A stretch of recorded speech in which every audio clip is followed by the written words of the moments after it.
Lapar adalah hal yang wajar selama puasa. Tapi dengan beberapa tips dan trik, Sobat Kata Dokter dapat menjalani puasa dengan lebih nyaman dan penuh semangat. Dari memilih makanan yang tepat hingga menjaga hidrasi tubuh. Mari kita jelajahi bersama cara-cara sederhana namun efektif untuk menjalani puasa dengan lebih nyaman bersama saya Dr. Gama hanya di channel Kata Dokter.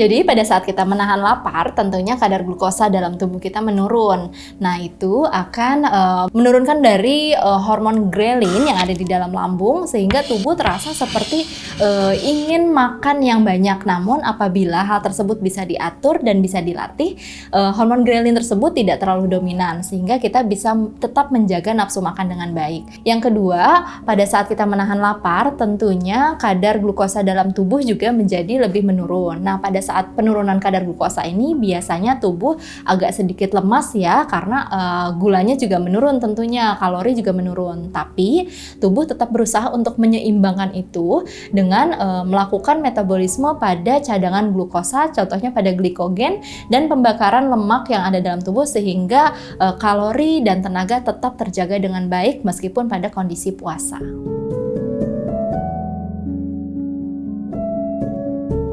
Jadi pada saat menahan lapar tadi ya karena kadar gula menurun kita bisa mengalami yang namanya sinkop apabila kadar gula terlalu rendah. Sinkop di sini maksudnya seperti pingsan ya karena memang gula yang tidak tercukupi tersebut bisa mengalami penurunan pada gula jaringan di otak. Kemudian tubuh juga bisa lemas karena asupan elektrolit berkurang, bisa juga terjadi dehidrasi. Nah pada saat dehidrasi ini juga tubuh bisa seperti demam padahal tidak demam karena tubuh sedang menyesuaikan suhu tubuh dikarenakan tadi adanya kekurangan cairan. Nah hal tersebut bisa diatasi dengan mengatur makan atau pola makan pada saat sahur, juga nanti akan dilanjutkan pada saat berbuka puasa dengan konsumsi makan dan minuman yang sesuai untuk menggantikan kalori yang sudah terpakai atau kalori yang hilang dan gula yang kurang pada saat kondisi berpuasa tadi.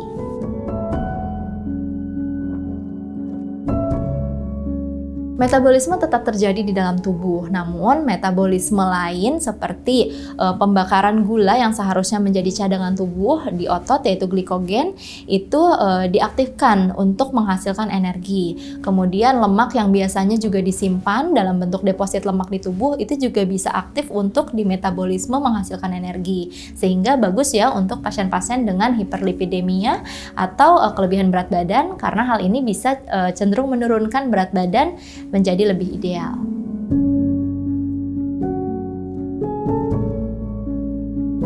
Tanda bahaya yang pertama apabila tubuh mengalami hipoglikemik, mungkin seperti badan gemetar, kemudian pandangan menjadi gelap, lalu rasanya ingin seperti pingsan.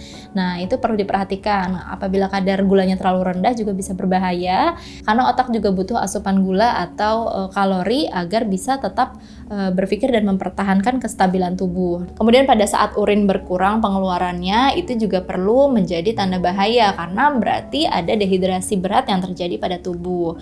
Nah, selain kencing berkurang jumlahnya atau volumenya juga bisa ditandai dengan warna urin yang sangat pekat, kecoklatan.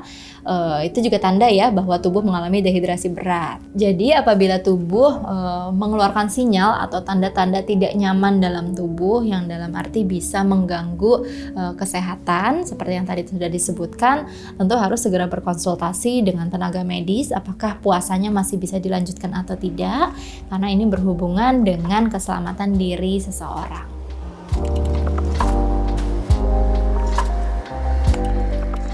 Jadi sebaiknya kita perlu mengatur makanan apa yang boleh kita konsumsi saat sahur dan makanan apa yang dikonsumsi saat berbuka. Sebaiknya pada saat sahur kita mengkonsumsi makanan dengan karbohidrat kompleks atau karbohidrat yang sulit diolah dalam tubuh seperti nasi merah, kemudian gandum, kemudian sayur-sayuran atau mungkin protein yang kompleks. Kenapa? Agar tidak terlalu cepat pengolahannya sehingga bisa bertahan lama kalori di dalam tubuh. Nah, menghindari makanan yang mengandung gula atau karbohidrat simpleks yang cepat diolah dan cepat habis di dalam proses metabolisme. Dan pada saat sahur juga kita harus memastikan asupan cairan yang tercukupi. Di mana puasa atau tidak, kita harus tetap mengkonsumsi air dengan kadar 2 liter per hari. Nah, itu harus dibagi pada saat sahur. Mungkin kita bisa minum 2-3 gelas mendekati imsak. Nah, kemudian nanti pada saat berbuka minum bisa 3 gelas lagi, dan sebelum tidur bisa mengkonsumsi kurang lebih juga 3 gelas, sehingga asupan cairan dalam satu hari itu tetap memenuhi kebutuhan yang ada. Kemudian pada saat berbuka puasa disarankan makan makanan yang cepat diolah oleh tubuh, seperti makanan yang mengandung gula. Mungkin bisa dibuka dengan kurma, karena kurma itu mengandung gula yang cepat menghasilkan kalori atau tenaga bagi tubuh. Selain kurma juga bisa makanan lain yang manis, yang karbohidrat yang simpleks, misalkan nasi putih dengan lauk. Tentunya tidak menggunakan makanan yang bersifat iritasi kepada lambung seperti makanan pedas, asam, dan santan. Itu adalah makanan yang wajib dihindari pada saat berpuasa. Kemudian minuman manis juga disarankan pada saat berbuka dengan mengandung 1-2 sendok teh gula atau gula pengganti pada kondisi diabetes. Intinya, makanan yang kita makan pada saat sahur dan buka itu akan menentukan bagaimana puasa kita bisa berlangsung dengan baik, dengan tetap menjaga makanan dengan pola gizi seimbang.